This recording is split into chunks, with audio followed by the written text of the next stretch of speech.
वने वस्तुनिषेधने कुजस्थले निशायां च नद्याम्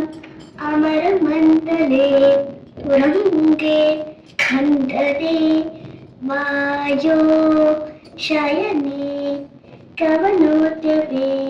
प्रतापे च प्रसादे च चन्द्रिकायां तनातपे कवाटपाटने सप्तविभक्तत्ते तरङ्गके वीति प्रवेशभावेऽपि समत्वे च अङ्गरागके आत्मा ते चपते चापि तूष्णीं भावनि दर्शने तालपत्रे च केटे च द्रव्यादिस्पर्शने तथा आशीर्वादक्रियायां च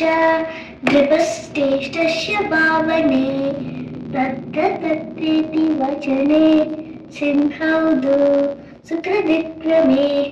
सम्बोधने मृगेति खड्गरूपस्य धारणे मासे संवत्सरे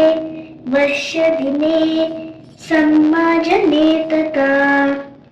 एवमत्तेषु युज्यते पताकहस्तभावनाः।